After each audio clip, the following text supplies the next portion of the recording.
ରାଜୁ ଚଢ଼େଇ ତା ସ୍ତ୍ରୀ ରାନୀ ଚଢ଼େଇ ସହ ଏକ ଜଙ୍ଗଲରେ ରହୁଥିଲା। ଥରେ ରାଜୁର ଦେହ ଭୀଷଣ ଖରାପ ହେଇଗଲା। ସେ ଆଉ କାମକୁ ଯାଇପାରିଲାନି, ଯାଦ୍ୱାରା ତାଙ୍କ ଘରେ ଜମା ଥିବା ସବୁ ଖାଇବା ସରି ସରି ଯାଉଥିଲା। ଏସବୁ ଦେଖି ରାନୀ ଚଢ଼େଇ ମନରେ ଚିନ୍ତା କଲା, ଘରେ ଅଳ୍ପ କିଛି ହିଁ ଖାଇବା ଅଛି। ଶୀଘ୍ର ଯଦି ମୁଁ କାମ ନ ଖୋଜିବି ଆମେ ଖାଇବାକୁ ପାଇବୁନି। ଯାଇ ବାହାରକୁ ଯାଇ କାମ ଖୋଜି ଦେଖେ। କାମ ପାଇଲେ ଘର ପାଇଁ ସଉଦା ଆଉ ମୋ ସ୍ୱାମୀଙ୍କ ପାଇଁ ଔଷଧ ନେଇ ଆସିବି। ଏମିତି ଚିନ୍ତା କରି ଚଢ଼େଇ ବାହାରକୁ ଯାଇ କାମ ଖୋଜିଲା, ହେଲେ ସେ କୋଉଠି ବି କାମ ପାଇଲା ନାହିଁ। ଶେଷରେ ସେ ନିରାଶ ହେଇ ଏକ ଗଛ ତଳେ ବସିଥିଲା। ସାରା ଜଙ୍ଗଲରେ କାମ ଖୋଜିଲି, ହେଲେ କେହି ବି ମତେ କାମ ଦେଲେ ନାହିଁ। ଖାଲି ହାତରେ ଏବେ ମୁଁ ଘରକୁ କେମିତି ଫେରିବି? ହେ ଭଗବାନ, ମତେ କିଛି ରାସ୍ତା ଦେଖାଅ। ଏମିତି ଚିନ୍ତା କରି କରି ଚଢ଼େଇ ଆଗକୁ ଯାଉଥିଲା। ହଠାତ୍ ତାର ନଜର ଏକ ବଡ଼ ଆମ୍ବ ଗଛ ଉପରେ ପଡ଼ିଲା। ସେ ଆମ୍ବ ଗଛରେ ଅନେକ ଆମ୍ବ ଫଳିଥିଲା। ଆରେ ବାଃ, ଏ ଆମ୍ବ ଗଛଟି ତ ଅନେକ ବଡ଼, ଆଉ ସେଥିରେ କେତେ ଆମ୍ବ ଫଳିଛି। ମୁଁ ଗୋଟେ କାମ କରି ଏ ଆମ୍ବ ଗଛରୁ କିଛି ଆମ୍ବ ତୋଳି ବଜାରକୁ ନେଇଯାଏ। ଆମ୍ବ ବିକ୍ରି କରି ଅଳ୍ପ କିଛି ଟଙ୍କା ହେଲେ ପାଇଯିବି। ତାପରେ ଚଢ଼େଇ ଏକ ଲାଠି ନେଇ ଆମ୍ବ ପାରିବା ଆରମ୍ଭ କଲା। ଏସବୁ ଦେଖି ଆମ୍ବ ଗଛ ଭୀଷଣ ରାଗିଗଲା। ଏଇ, କିଏ ତୁ? ମୁଁ ତତେ ଚିହ୍ନିନି। ତୁମ ଅନୁମତି ନ ନେଇ ମୁଁ ଆମ୍ବ ତୋଳିବାକୁ ସାହସ କେମିତି କଲୁ? ମତେ ଅଳ୍ପ କିଛି ଆମ୍ବ ତୋଳିବାକୁ ଦିଅ ଆମ୍ବ ଗଛ। ତମ ଆମ୍ବ ତୋଳି ମୁଁ ବଜାରକୁ ଯିବି। ଯାହା ବି ଟଙ୍କା ପାଇବି ସେଥିରେ ମୁଁ ଘର ପାଇଁ ସଉଦା ଆଉ ମୋ ଅସୁସ୍ଥ ସ୍ୱାମୀଙ୍କ ପାଇଁ ଔଷଧ କିଣିବି। ତମ ଗଛରେ ତ ଅନେକ ଆମ୍ବ ଫଳିଛି, ମତେ ଅଳ୍ପ କିଛି ଆମ୍ବ ଦେଇ ସାହାଯ୍ୟ କର। ତାତେ ସାହାଯ୍ୟ କଲେ ମତେ କଣ ମିଳିବ? ମୁଁ କାହାକୁ ବି ସାହାଯ୍ୟ କରିନି। ମୋ ଗଛ ପାଖରୁ ଦୂରେଇକି ରହ, ମୁଁ ତତେ ଗୋଟେ ବି ଆମ୍ବ ଦେବିନି। ନା ନା ଆମ୍ବ ଗଛ, ଏମିତି କୁହନି। ମୋ ପରି ଏକ ଗରିବ ଚଢ଼େଇ ଉପରେ ଦୟା କର। ମୁଁ ଆଜି ପୁରା ଜଙ୍ଗଲରେ କାମ ଖୋଜିଛି, ହେଲେ କେହି ବି ମତେ କାମ ଦେଲେ ନାହିଁ। ତୁମେ ମତେ ଖାଲି ହାତରେ ଫେରେଇ ଦିଅନି, ମତେ ଅଳ୍ପ କିଛି ଆମ୍ବ ଦେଇଥାଅ। ରାନୀ ଚଢ଼େଇର ଏପରି କଥା ଶୁଣି ଆମ୍ବ ଗଛ ମନରେ ଚିନ୍ତା କଲା, ଏ ଚଢ଼େଇକୁ ଦେଖି ଲାଗୁଛି ଏ ଭାରି ସରଳ। ବହୁତ ଦିନ ହେଇଗଲାଣି ମୁଁ କାହାକୁ ବି ବୋକା ବନେଇନି। ଆଜି ଚଢ଼େଇକୁ ବୋକା ବନେଇ ଟିକେ ମଜା ନିଏ। ଆହା, ସତରେ ଚଢ଼େଇ, ତୋ କଥା ଶୁଣି ମତେ ଭାରି କଷ୍ଟ ହେଲା। ମୁଁ ତତେ ମୋର କିଛି ଆମ୍ବ ଦେବି, ହେଲେ ତୁମ ଆମ୍ବ ତୋଳିବୁନି। ମୁଁ ତତେ ଯେତିକି ଆମ୍ବ ଦେବି ତୁ ସେସବୁ ନେବୁ। ଠିକ୍ ଅଛି ଆମ୍ବ ଗଛ, ମୁଁ ତୁମର ସବୁ କଥାରେ ରାଜି। ଏମିତି କହି ଆମ୍ବ ଗଛ ଗୋଟେ ଗୋଟେ କରି ଅନେକ ଗୁଡ଼ିଏ ଆମ୍ବ ତଳେ ପକେଇଦେଲା। ଧନ୍ୟବାଦ ଆମ୍ବ ଗଛ, ଆଜି ତୁମେ ଆମ୍ବ ନ ଦେଇଥିଲେ ମୋର କଣ ଯେ ହେଇଥାନ୍ତା। ଯାଇ ଗୋଟେ ଝୁଡ଼ି ଆଣି ଏ ଆମ୍ବ ସବୁ ନେଇ ବଜାରକୁ ଯାଏ। ତାପରେ ଚଢ଼େଇ ଏକ ଝୁଡ଼ି ଆଣି ଆମ୍ବ ସବୁ ସେ ଝୁଡ଼ିରେ ରଖି ବଜାରକୁ ଗଲା। ଏ ବୋକା ଚଢ଼େଇଟାକୁ ମୁଁ କେତେ ସହଜରେ ଠକିଦେଲି। ସେ ଜମା ବି ଜାଣିପାରିଲାନି ସେ ଆମ୍ବ ଗୁଡାକ ଉପରେ ତ ଭଲ ଦେଖାଯାଏ, ହେଲେ ତାର ଭିତରଟା ପୁରା ପଚା। ମୁଁ ମୋର ସବୁ ପଚା ଆମ୍ବ ତାକୁ ଦେଇ ମୋ ଗଛକୁ ପରିଷ୍କାର କରିଦେଲି। ଏବେ ମତେ ଭାରି ଭଲ ଲାଗୁଛି। ସେପଟେ ଏ ସବୁ କଥା ନ ଜାଣି ଚଢ଼େଇ ଆମ୍ବ ଝୁଡ଼ି ଧରି ବଜାରକୁ ଗଲା ଆଉ ଆମ୍ବ ବିକ୍ରି କଲା। ଆମ୍ବ ନିଅନ୍ତୁ ଆମ୍ବ, ମିଠା ମିଠା ପାଚିଲା ଆମ୍ବ, ଗୋଟେ କେଜି ମାତ୍ର 10 ଟଙ୍କା। ଆସନ୍ତୁ ଆସନ୍ତୁ, ମିଠା ଆମ୍ବ ନେଇ ଯାଆନ୍ତୁ। ଆରେ ରାନୀ ଚଢ଼େଇ, ତୁ ଆମ୍ବ ବିକ୍ରି କରୁଛୁ? ତ ଆମ୍ବ ଗୁଡା କେତେ ବଢିଆ ଦେଖାଯାଉଛି, ଖାଇବାକୁ ବି ମିଠା ହେଇଥିବ। ଦେ ଦେ, ମତେ ଗୋଟେ କେଜି ଆମ୍ବ ଦେ। ଠିକ୍ ଅଛି ପାରା ଭଉଣୀ, ମୁଁ ଏବେ ଦେଉଛି। ଏ ଆମ୍ବ ସବୁ ନା ଭାରି ମିଠା, ମୁଁ ପାଖ ଜଙ୍ଗଲରୁ ଆଣିଛି। ସେଠାରେ ଥିବା ଅନେକ ଚଢ଼େଇ ରାନୀ ଚଢ଼େଇ ପାଖରୁ ଆମ୍ବ କିଣିନେଲେ। ରାନୀର ଭଲ ଟଙ୍କା ରୋଜଗାର ହେଲା। ଆମ୍ବ ବିକ୍ରି କରିସାରି ସେ ଘରକୁ ଫେରି ଦେଖିଲା ତା ଘର ବାହାରେ ସେ ସବୁ ଚଢ଼େଇ ଆମ୍ବ ଧରି ଛିଡ଼ା ହେଇଛନ୍ତି, ଯୋଉମାନେ ତା ପାଖରୁ ଆମ୍ବ କିଣିଥିଲେ। ରାନୀ, ତୁ ଗୋଟେ ଭଲ ଚଢ଼େଇ ଭାବି ଆମେ ତ ପାଖରୁ ଆମ୍ବ କିଣିଥିଲୁ, ହେଲେ ତୁ ଆମକୁ ଠକି କିଛି ଠିକ୍ କଲୁନି। କଣ ହେଇଛି? ତମେ ସମସ୍ତେ ମତେ ଏମିତି ରାଗୁଛ କାହିଁକି? ମୁଁ କଣ କରିଛି? ତୁ କଣ କରିଛୁ ନିଜେ ଜାଣିନୁ? ଦେଖେ, ତୋର ଏ ଆମ୍ବ ସବୁକୁ ଭଲ ଭାବରେ ଦେଖେ। ଏ ସବୁ ଆମ୍ବ ଭିତରଟା ପଚା। ମିଠା ଆମ୍ବ କହି ତୁ ଆମକୁ ପଚା ଆମ୍ବ ଦେଇଛୁ। ଏଥିରେ ମୋର ଭୁଲ ନାହିଁ। ଏ ଆମ୍ବ ସବୁ ମୋର ନୁହଁ, ମୁଁ ଜଣଙ୍କ ପାଖରୁ ଆଣିଥିଲି। ମୁଁ ଜାଣିନଥିଲି ଏ ଆମ୍ବ ସବୁ ପଚା। ମତେ କ୍ଷମା କରିଦିଅ, ମୁଁ ଭଲରେ ନ ଦେଖି ଆମ୍ବ ବିକ୍ରି କରିଦେଲି। ଆମେ ଏତେ କଥା ଜାଣିନୁ। ତୋରେ ପଚା ଆମ୍ବ ତୁ ରଖ, ଆମର ସବୁ ଟଙ୍କା ଆମକୁ ଫେରା। ଯଦି ଆମକୁ ଟଙ୍କା ନ ଫେରିବୁ ଆମେ ପୋଲିସ ଡାକିବୁ। ଆମକୁ ଠକିଥିବାରୁ ତୁ ଏବେ ଜେଲ ଯିବୁ। ଏମିତି ଶୁଣି ଭୟରେ ରାନୀ ଚଢ଼େଇ ସମସ୍ତଙ୍କୁ ତାଙ୍କର ଟଙ୍କା ଫେରିଦେଲା।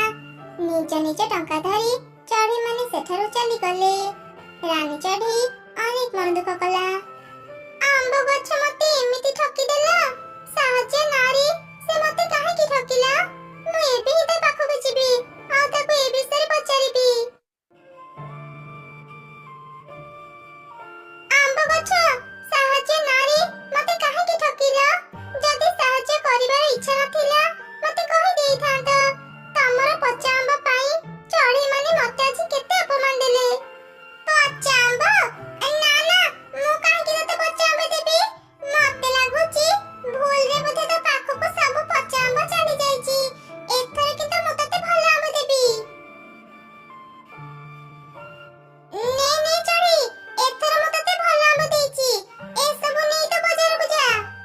ଆମ୍ବ ଗଛର କଥାକୁ ବିଶ୍ୱାସ କରି ରାନୀ ଚଢ଼େଇ ପୁଣି ଥରେ ତା ପାଖରୁ ସେ ଆମ୍ବ ନେଇ ବଜାରକୁ ଗଲା। ସେପଟେ ଆମ୍ବ ଗଛଟି ବହୁତ ହସିଲା। ସେ ବୋକା ଚଢ଼େଇକୁ ପୁଣି ଥରେ ବୋକା ବନେଇ ମତେ କେତେ ଯେ ଖୁସି ଲାଗୁଛି। ଏମିତି ଲାଗୁଛି ମୁଁ ସବୁଠୁ ବୁଦ୍ଧିମାନ। ମୁଁ ସେ ଚଢ଼େଇକୁ ପୁଣି ଥରେ ପଚା ଆମ୍ବ ଦେଲି, ହେଲେ ସେ କିଛି ବି ଜାଣିପାରିଲାନି। ହଁ, ମୋଠୁ ଆମ୍ବ ନେଇ ଚାଲିଗଲା। ବଜାରରେ ରାନୀ ଚଢ଼େଇ ପୁଣି ଥରେ ପଚା ଆମ୍ବ ବିକ୍ରି କରି ଚଢ଼େଇଙ୍କ ପାଖରୁ ଅପମାନ ପାଇଲା। ଏସବୁ ଦେଖି ରାନୀ ଚଢ଼େଇ ଭୀଷଣ ରାଗିଗଲା। ମତେ ପୁଣି ଥରେ ସେ ଆମ୍ବ ଗଛ ଠକିଲା। ବହୁତ ହେଇଗଲା, ଆଉ ନୁହଁ। ସେ ଅହଙ୍କାରୀ ଆମ୍ବ ଗଛକୁ ଉଚିତ ଶିକ୍ଷା ଦେବାକୁ ପଡ଼ିବ। ମତେ ଠକି ସେ ନିଜକୁ ଚାଲାକ ଭାବୁଛି ନା। ଏବେ ତାର ସବୁ ଚାଲାକି ମୁଁ ବାହାର କରୁଛି। ହେଲେ ମୁଁ କରିବି କଣ? ଆରେ ହଁ, ପାଇଲି ଗୋଟେ ଉପାୟ। ଏବେ ତୁ ଜାଣିବୁ ଆମ୍ବ ଗଛ, ସରଳ ନିରୀହ ଚଢ଼େଇକୁ ଠକିଲେ କେମିତି ଶାସ୍ତି ମିଳେ।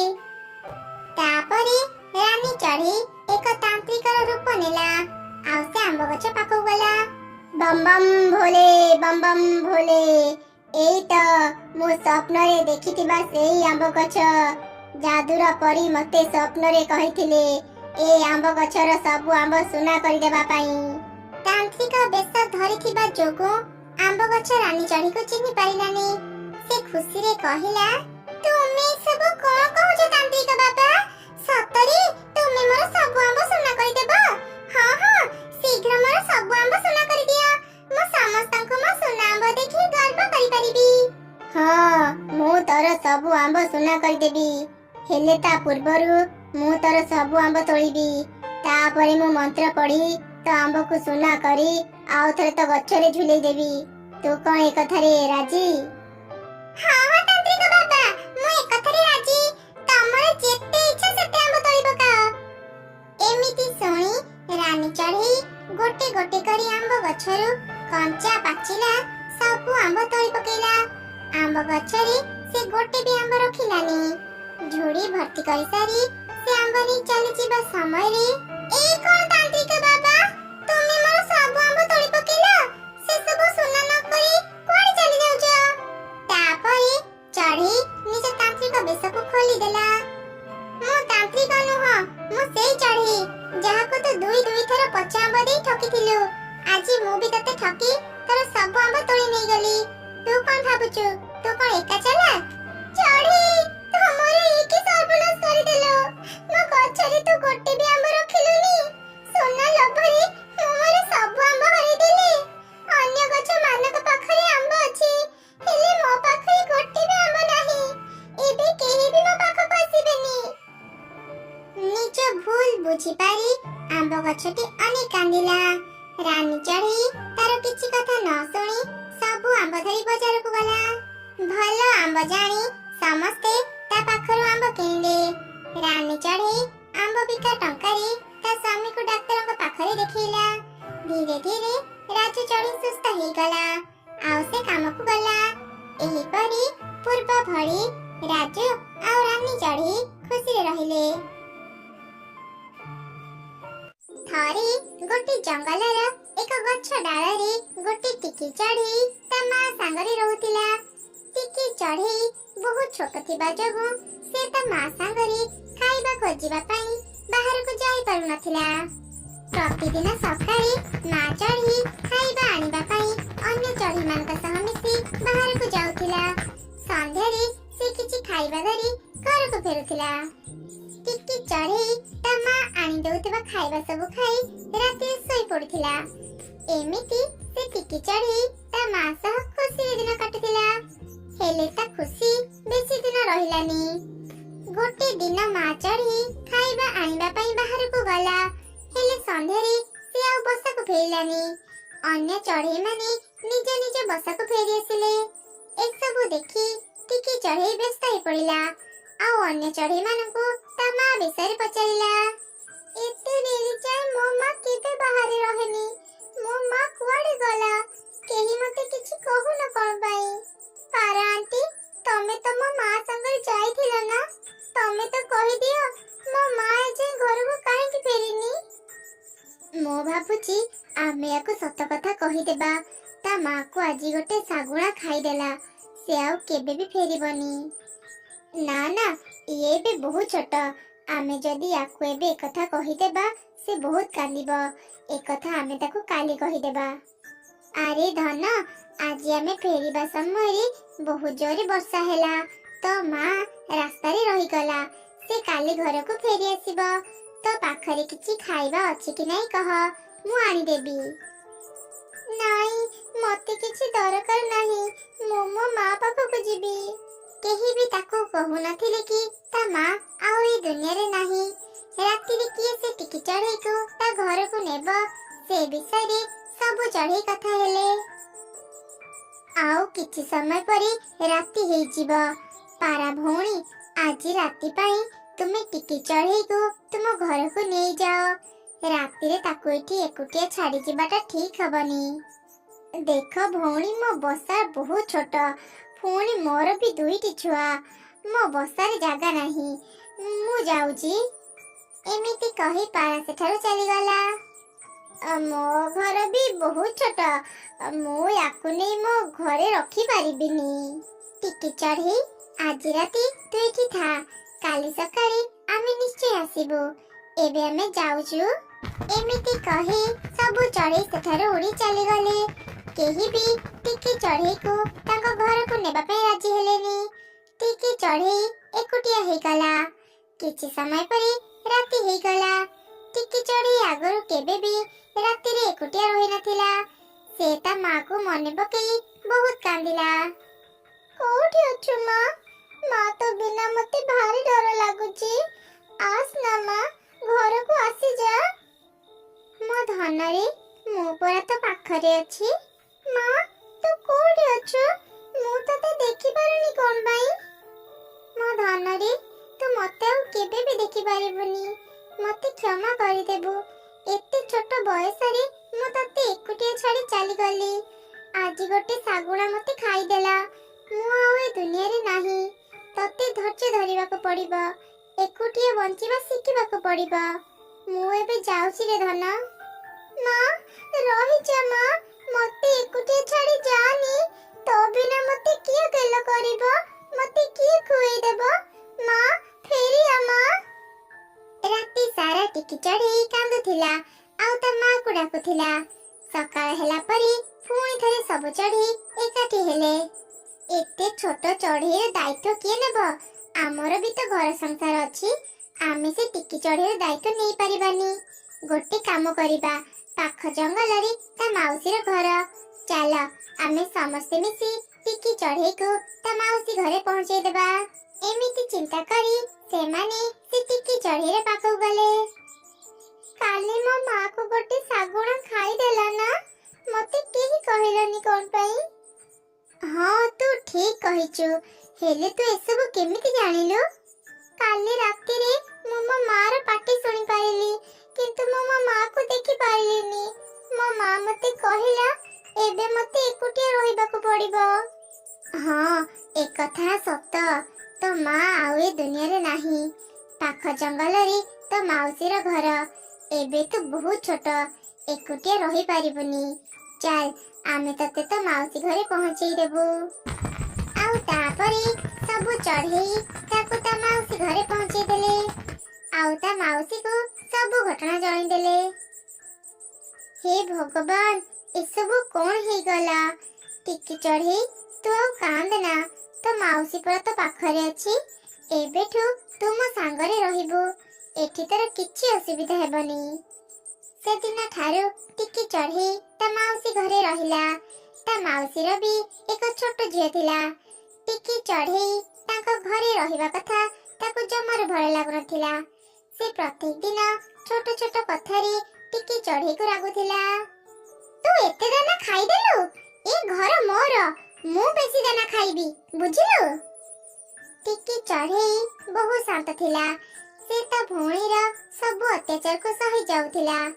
ଗୋଟେ ଦିନ ଟିକି ଚଢେଇର ମାଉସୀ ଦାନା ଖୋଜିବାକୁ ବାହାରକୁ ଯାଇଥିଲା। ଟିକି ଚଢେଇ ସେତେବେଳେ ଶୋଇଥିଲା। ଆଜି ମୁଁ ଯେମିତି ବି ହଉ ୟାକୁ ଆମ ଘରୁ ବାହାର କରିକି ହିଁ ରହିବି। ଏମିତି ଚିନ୍ତା କରି ସେ ଚଢେଇ ଛୁଆ ତାଙ୍କ ପାଖ ଗଛରେ ବସା କରିଥିବା ଗୋଟେ ପାରାର ଅଣ୍ଡାକୁ ତଳେ ପକେଇଦେଲା। ପାରା ଯେତେବେଳେ ଘରକୁ ଫେରିଲା, ତା ଅଣ୍ଡା ଗୁଡ଼ିକର ଅବସ୍ଥା ଦେଖି ସେ ଦୁଃଖୀ ହେଇଗଲା। ଆଉ ଜୋର ଜୋରରେ ଚିତ୍କାର କଲା। କିଏ କିଏ ମୋ ଅଣ୍ଡା ଗୁଡ଼ିକୁ ଭାଙ୍ଗିଦେଲା? ତାର ପାଟି ଶୁଣି ଆଖପାଖରେ ସବୁ ଚଢେଇ ତା ପାଖରେ ଜମା ହେଇଗଲେ। ଏ ସବୁ ଅଣ୍ଡା ଏ ଟିକି ଚଢେଇ ଭାଙ୍ଗିଛି, ମୁଁ ନିଜ ଆଖିରେ ଦେଖିଛି। କଣ ପାଇଁ ତୁ ଏମିତି କଲୁ? ମୁଁ ତୋର କଣ କ୍ଷତି କରିଥିଲି? ଏସବୁ ଦେଖି ଟିକି ଚଢେଇର ମାଉସୀ ବି ରାଗିଗଲା। ସେ ବି ତାକୁ ଖୁବ ଗାଳିଦେଲା। ନା ନା, ମୁଁ କଣ ପାଇଁ ଆପଣଙ୍କ ଅଣ୍ଡା ଭାଙ୍ଗିବି? ମୁଁ ତ ବସାରେ ଶୋଇଥିଲି। ନା, ତୁ ମିଛ କହୁଛୁ। ତ ଆସିବା ଆଗରୁ ତ ଏଠି ଏମିତି କେବେ ବି ହେଇନଥିଲା। ଏ ସବୁ ପାଇଁ ତୁ ହିଁ ଦାୟୀ। ଟିକି ଚଢେଇ ବୁଝିଗଲା ଯେ ଏସବୁ ତା ଭଉଣୀ ଜାଣିଶୁଣି କରିଛି। ସେ ଯେତେ କହିଲେ ବି କେହି ତା ଉପରେ ବିଶ୍ୱାସ କଲେ ନାହିଁ।